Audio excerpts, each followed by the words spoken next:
अस्सलामुअलैकुम आदाब। मैं हूं मोहम्मद नाफिस आलम। स्वागत है आप सभी का आपका अपना चैनल सीमांचल दस्तक। शादी तो सुषमा स्वराज, ममता बनर्जी, मान ली वो तो नहीं शादीशुदा है। सुषमा स्वराज और भी बहुत सारी महिलाएं हैं जिन्होंने शादी करने के बाद भी अपने पॉलिटिकल बैकग्राउंड में खड़ी उतरी हैं। और अगर शादी हमारी हो भी जाती है तो पद हमारा यहीं रहेगा और मैं यहीं रह के यहीं की विकास करूँगी। मैं कहीं नहीं जाऊंगी। सबसे पहला भ्रम तो लोगों को ये है शादी करके चली जाऊंगी। शादी करके क्यों जाऊंगी? अगर शादी हो भी जाती है, हो सकता है कोई भविष्य देख के नहीं आया है, हो सकता है मैं आगे चल के शादी ही ना करूं और अपना पूरा जीवन पॉलिटिकल में दे दूं। अगर शादी करती भी तो मेरा पद तो यही रहेगा ना। मैं इस वक्त हम डगरवा जिला परिषद क्षेत्र संख्या 27 में के 10-15 गाँव में पहुँचे हुए हैं। हमारे दरमियान एक ज़िला परिषद कैंडिडेट है। सबसे पहले आपका हम परिचय जानना चाहेंगे। मैं पूजा कुमारी क्षेत्र संख्या 27 से जिला परिषद की उम्मीदवार हूँ और मैं अपने पिता संजय विश्वास की सुपुत्री हूँ और मैं जिला परिषद के लिए यहाँ से क्षेत्र के लिए आई हूँ कि समाज का विकास कर सकूँ। ये हमारी ये है। और मैं एक शिक्षित उम्मीदवार हूँ। मैं इंजीनियर हूँ और मैं समाज के लिए विकास के मकसद से आई हूँ कि हमारा विकास हो समाज में। आज भी हम देखते हैं कि हमारी महिलाएं जो हैं वो बहुत अशिक्षित है और जितने भी महिला कैंडिडेट हैं उनमें एक भी कैंडिडेट जो है वो क्षेत्र में नहीं मैंने अभी तक घूमते देखा है। और मैं एक ऐसी कैंडिडेट हूँ जो मैं क्षेत्र में घर घर घूम के अपने जनसंपर्क बना रही हूँ और लोगों से उनकी बातें सुन रही हूँ, उनकी क्या समस्याएँ हैं। अब तक जो आप क्षेत्र में घूमे हैं, कितने पंचायत आते हैं आपके क्षेत्र में? हमारे क्षेत्र में 9 पंचायत आते हैं। जी, तो हम आपसे ये जानना चाहेंगे, क्षेत्र का जो भ्रमण किया आप, लोगों के दरमियान गए आप, तो आपको सबसे ज़्यादा जो दिक्कत लगी इस इलाके की क्या है? वो सबसे ज़्यादा दिक्कत इस इलाके की है शिक्षा, स्वास्थ्य की कमी है। जहाँ आंगनबाड़ी केंद्र होनी चाहिए वहाँ आंगनबाड़ी केंद्र है नहीं। और रोड की समस्याएं हैं, जो बहुत नीचे तबके के हैं लोग, वहाँ पे रोड अभी तक नहीं बन पाया है। स्ट्रीट लाइट की व्यवस्था नहीं है। स्वास्थ्य तो हॉस्पिटल है लेकिन हॉस्पिटल में डॉक्टर नहीं आ रहे हैं। कुछ लोगों की ये शिकायत है कि स्कूल तो है, टीचर्स 12 बजे आ रहे हैं। तो इन सारी समस्याओं को मैं देखते हुए सोची कि अच्छा ठीक है, अगर ये सारी समस्याएं मेरी मुख्य उद्देश्य है समाज का विकास। और खासकर जो महिलाएं हैं, जितने भी कैंडिडेट हैं उनके या तो पुरुष आ रहे हैं या तो, लेकिन महिलाओं को मैंने अभी तक नहीं देखा है कि वो एक जनसंपर्क करें, क्योंकि महिलाएं अक्सर महिलाओं की ही बात करती है। वो महिलाओं के ही साथ कह सकती है अपने जो भी उनकी दुख है, तकलीफ़ें हैं, उन्हें क्या चाहिए। लेकिन अभी तक किसी महिलाओं को मैंने नहीं देखा है। शायद घूम भी रही हो, लेकिन मैं तो हर एक गाँव, हर एक प्रखंड घूम रही हूँ, हर एक पंचायत घूम रही हूँ। जैसा कि आपने कहा, ये बात भी सच है कि महिलाओं का जो वोटिंग परसेंटेज है यही होगा लगभग 90% के आसपास। जेंट्स जो पुरुष है वो तो कोई घर में है, कोई बाहर है। तो जब महिलाओं से आप मिलते हैं तो क्या रिस्पॉन्स मिलता है आपको? महिलाओं से तो मुझे सबसे ज़्यादा अच्छा रिस्पांस मिलता है। वो कहती हैं कि अच्छा है, आप बेटी है, समाज के लिए कुछ कीजिए। सबने मुझसे यही कहा कि बेटी हमारे लिए शिक्षा के लिए व्यवस्था करना, जो हमारी सबसे ज़रूरत है कि हमारी बेटियां भी तुम्हें देख के आगे बढ़े। क्योंकि यहाँ पे जो भी बेटियां हैं वो तो कम उम्र में शादी करा दी जाती है और शिक्षा का स्तर सबसे ज़्यादा कम है यहाँ पे। तो मैं शिक्षा के मुख्य उद्देश्य से आई हूँ। शिक्षा और स्वास्थ्य मेरा मुख्य उद्देश्य है। और जो भी बेसिक ज़रूरतें हैं जो एक जिला परिषद के कार्य क्षेत्र में आती हैं, मैं उन ज़रूरतों को पूरा करूँगी। जैसे हमारा ये एरिया बाढ़ पीड़ित एरिया है। यहाँ पे जब पानी आ जाते हैं तो एक शेल्टर होम की व्यवस्था नहीं है। अब मैं मेरे पंचायत में बेलगच्छी पंचायत में गंडवास आता है, उसका एक गाँव है जो बहुत नीचे में आता है। अभी बाढ़ की पानी घुस गई है तो वहाँ एक शेल्टर होम की व्यवस्था नहीं है। मैं चाहती हूँ जब मैं आऊँ तो मैं इन सब की व्यवस्था करूँ। आप तो बताएं कि हम इंजीनियर हैं, यानी अभी भी आपकी पढ़ाई जारी है? जी नहीं, मैंने 2017 में ही अपनी पढ़ाई मेरी कंप्लीट हो गई है डिग्री।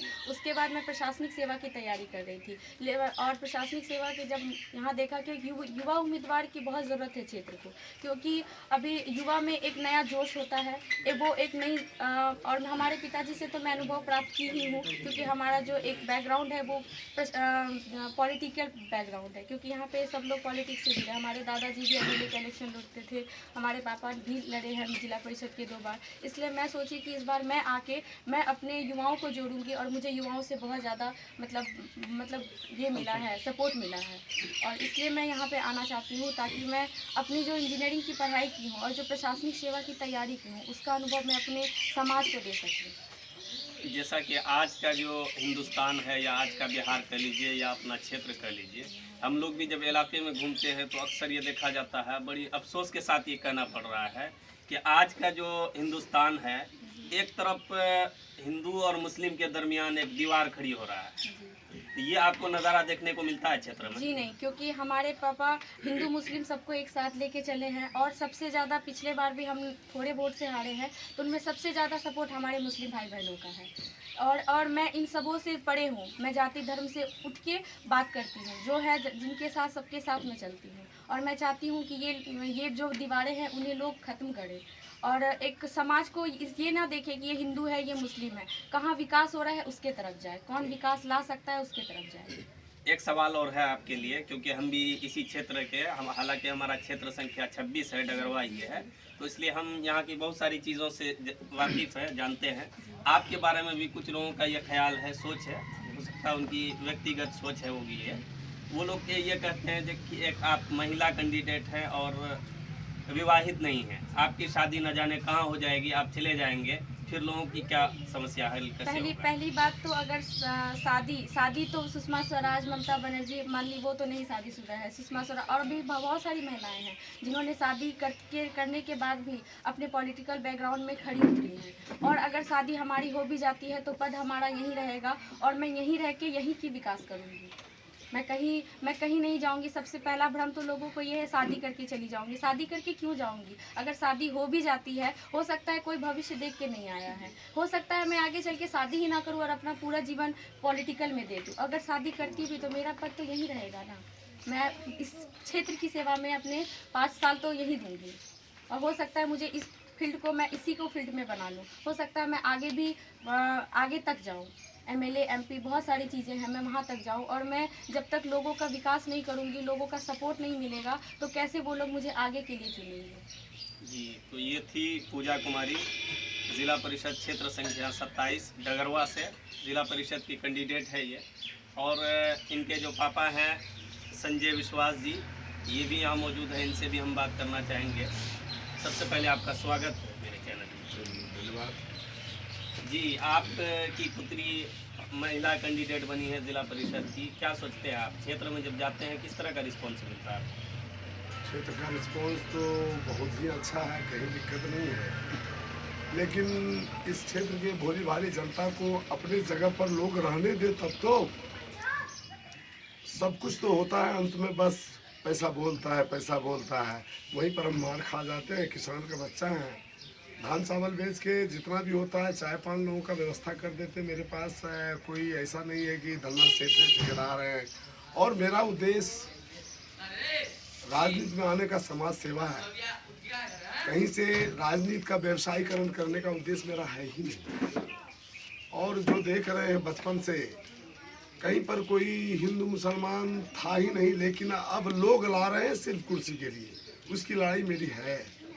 इस हिंदू मुसलमान के दीवार को ढाने के लिए जितनी ताकत लगेगी मैं लगाने के लिए तैयार हूँ। दुखी तो हूँ, समाज की जो व्यवस्था है, समाज के लोग अच्छे हैं, लेकिन जो चाहता है कि आज भी सामंतवादी व्यवस्था कायम रहे, उनको अपने हिसाब से अपने वर्चस्व की ताकत का इजहार करने के लिए आज भी लोगों को गुमराह कर रहे हैं। खास करके हमारे महादलित समुदाय के लोगों को, गरीब लोगों को, उसका भला कैसे हो, इसके लिए रात दिन में चिंतित रहता हूँ और चलता भी हूँ। मेरे सामने आज तक मेरे ना तो बचपन से मुझे वैसा संस्कार मिला, हिंदू मुसलमान। आज भी आपको बता देना चाहता हूँ, मेरे घर में साल में एक बार फातिया होता है, जिसको वो कौन सा पर्व कहते हैं, वो जो नेमान होता है धान कटनी के समय में। आज भी बगल के मौलाना लोग को बुला के हमारे घर में फातिया होता है। आज भी मेरे घर में एक औरत जो सबसे बड़ी होती है ना, वो भी क्योंकि इस्लाम धर्म पता नहीं पीर बाबा का क्या है, कैसे हैं, वो भी आज मुसरा हुआ नहीं, उसको भी जबे करके उसका लोग इस्तेमाल करते हैं। हमारे घर में कभी संस्कार ही नहीं है हिंदू मुसलमान। मेरा समाज मेरा भाई है। आज भी हमारे गांव में बहुत सारे हैं, जब उसको भाई की तरह, मित्र की तरह प्यार करके हम लोग जीते हैं, जीवन जीते हैं। हिंदू मुसलमान करके हम लोग जीवन नहीं जीते हैं। और ये समाज तब तक आगे नहीं जाएगा जब तक विकास की बात करेगा। और मेरा मुद्दा है विकास, लोग आगे बढ़े, लोगों के चेहरे पे खुशी हो, इसके लिए रात दिन चिंतित रहता हूँ मैं। रात मेरे बारे में तो लोग आपको बताएंगे भी कि लोग यही कहते हैं कि रात के 12 बजे भी अगर संजय को आवाज़ दोगे तो वो निकल पड़ेगा घर से, उठते नहीं। यही मेरी बात है। और आगे लोग क्या करेंगे वो तो उनका काम है, जनता जनार्दन है। पिछले बार भी मैं चुनाव लड़ा था और मात्र 2-3 मोटरसाइकिल से घूमता था, चूँकि पैसा भी नहीं था। आज तो चुनाव सिर्फ पैसे पे डिपेंड हो गया। मुझको नहीं लगता है इस व्यवस्था में गरीब किसान का बच्चा कभी आगे आ सकेगा। वही ठेकेदार, दलाल, पूंजीपति लोग का ही वर्चस्व रहेगा। फिर से एक बार हमारा देश, हमारा समाज पैसे वाले और बिचौलियों के हाथ में गुलाम होते जा रहा है, जो आम आदमी नहीं समझ पा रहा है। कहीं से कोई गरीब आदमी हिम्मत भी नहीं करता है कि मैं चुनाव लड़ूं। फिर भी मैं हिम्मत किया हूं। पिछले चुनाव में भी मेरा ये रिजल्ट था कि लोग बोला कि संजय विश्वास जीत गया, हार माला सब चले आया और लोग जाके घर में सोए और पता नहीं कैसे क्या हुआ, मैं तो नहीं जानता। मैं ईश्वर को मानने वाला लोग हूँ और उसको फिर बुला करके यहाँ पर दे दिया गया कि 110 वोट से जीत गया। मैंने चुनाव में काउंटिंग के दरमियान में मैं आग्रह किया कि इसका रिकाउंटिंग हो, पुनर्मतगणना हो, लेकिन मेरी सुनने वाला कोई नहीं था। तो मेरे लिए ही लगता है व्यवस्था लोगों ने, सरकार ने किया है कि जाओ इस बार ईवीएम देते हैं, अब तो घपला नहीं होगा। और इस बार लगता है जनता मुझे दिल में जगह दी है और मेरा जो प्रत्याशी है मेरी तरफ से, मेरी बेटी, वो जीतेगी तो पूरा समाज जीत जाएगा। खास करके महिला और युवक बहुत उत्साह के साथ इनके साथ आ रही है। अब वो वोट में तब्दील कितना कर पाते हैं वो जाने। पिछले चुनाव में मैं हारा नहीं, हरा दिया गया, ये मैं जानता हूँ, लेकिन मैं नहीं बोलूँगा। अभी आपके चैनल पे चुप आए हैं तो भावना बस हम बोल रहे हैं। मुझे इंतज़ार था इस 5 वर्ष का। जब मैं वो निकाला कि कहाँ से कितना वोट आया तो मैं देखा कि 5,000, 5,500 मुसलमानों ने मुझे, मुसलमान भाइयों ने मुझे भाई और बेटा बनाकर विश्वास करके मुझे वोट दिया। और मुझे लगता है कि यह आंकड़ा इस बार 3 गुना 4 गुना हो जाए और अंत आते आते कहीं सब एक तरफ एक सुर माला बंध जाए। ये ऐसा प्रतीत हो रहा है। क्योंकि अच्छे लोगों को, आज भी अच्छे लोगों की ज़रूरत है। लोग आगे आ रहे हैं, लेकिन प्रतिष्ठित लोग जो अपना सोचते हैं कि मैं प्रतिष्ठा बचा के रखूँ, आज भी बाहर आने से कतरा रहे हैं। चूँकि बाहर दंगाइयों का भीड़ लगा हुआ है, उसको कोई मतलब ही नहीं समझ। मैं अगर आपके चैनल के माध्यम से यही कहूँगा, सबों को एक बार नहीं, बारंबार, सब बार अच्छे लोगों को आगे आने के लिए जितनी कुर्बानी देनी पड़े। समाज बनाने की बात है, लोग आगे आवे, समाज निर्माण है। यही तो मेरा कहना। और समाज सेवा की बात जहाँ तक है, ये लगता है मैं 3rd जनरेशन हूँ। मेरे पिताजी 3 चुनाव लड़ चुके हैं विधानसभा का, निर्दलीय लड़े थे, 200 कुछ वोट से हारे थे, फिर 2 चुनाव लड़े। हमको लगा कि ये पिताजी का उगता हुआ सूरज एक ब्रांड देके गए हैं, तो मुझे भी इसी क्षेत्र में आना चाहिए। मेरे चाचा जी जो अभी एसपी हैं विजिलेंस में, और मेरे एक चाचा सचिवालय में है, एक मौसा जो अभी ज्वाइंट कमिश्नर है इनकम टैक्स के, और जो रजिस्ट्रार है, ये 5 हम लोग एक साथ कंकड़बाग में पढ़ते थे, रहते थे। मुझे क्या हुआ, मेरे मन में, मैंने किताब और कॉपी बक्सा छोड़ के मैं चले आया, मुझसे नहीं होगा, मैं नौकरी नहीं करूँगा, मैं समाज सेवा करूँगा। और आज हैं हम। अब आगे कहाँ तक जाएंगे मुझे तो नहीं मालूम है। मेरा काम है चलते रहना, चल रहे हैं। जैसा कि संजय विश्वास जी बता रहे थे कि हमें भरपूर यकीन है और हम हिंदू मुस्लिम की जो दीवार है उसको हम ख़त्म करने के लिए जो भी लड़ाई लड़नी पड़े वो हम लड़ेंगे। और हमारा ये इलाका पहले से ही, आज़ादी के बाद से ही, क्योंकि हम लोग जो पढ़ते हैं हम लोग यही जान रहे हैं कि गंगा जमनी तहजीब का जो परचम लहरता था वो यही इलाका था। हमेशा से यहाँ हिंदू मुस्लिम भाईचारा रहा है और हम उम्मीद करते हैं, जनता से भी यही कहना चाहते हैं कि इस दीवार को ख़त्म कीजिए। और जो कैंडिडेट आपके लिए बेहतर है, ख़ास तौर से युवा कैंडिडेट है कि जो खुद सक्षम है लोगों के दरमियान जाकर जहाँ काम होता है, क्योंकि किसी का पति हो, किसी का भाई हो, जो भी जिम्मेदारी आ रहे हैं सामने, क्योंकि कल जब ऑफिस का चक्कर होगा तो वही महिला कैंडिडेट को अंदर जाना होगा। जो उनके साथ होगा, जैसे संजय जी हैं, ये भी कल बाहर खड़े रहेंगे और इनकी पुत्री अगर जीत कर जाती है तो यही अंदर जाकर डीएम से हो, एसपी से हो, जिनसे भी बात करने की ज़रूरत पड़े यही करेगी। आपको सोचने की ज़रूरत है कि हम कैसा उम्मीदवार भेजें जो हमारी बात, हमारी समस्या, हमारे मसले का हल कर सके। आपका हम शुक्रिया अदा करते हैं कि आपने हमारे चैनल के लिए अपना कीमती वक्त निकाला। हम भी आपकी शुक्रिया अदा करना चाहते हैं कि आपने हमारा इंटरव्यू लिया और इससे लोगों में जागरूकता फैलेगी। मैं बस यही कहना चाहती हूँ, एक अच्छा उम्मीदवार चुने जो जहाँ से नहीं, आपकी बातों को एक डीएम तक के पहुँचाने की हिम्मत रखता हो, आपके लिए एक आंदोलन कर सकता हो और आपकी बातों को लोगों को समझा सकता हो। इसमें इतनी कैपेबिलिटी होनी चाहिए, क्योंकि एक महिला उम्मीदवार, जब सरकार ने हमें आरक्षण दिया है कि महिला आने, तो ये महिलाओं के लिए अवसर है कि वो आगे आएँ और जो एक अच्छा उम्मीदवार हो आप उनको चुनें।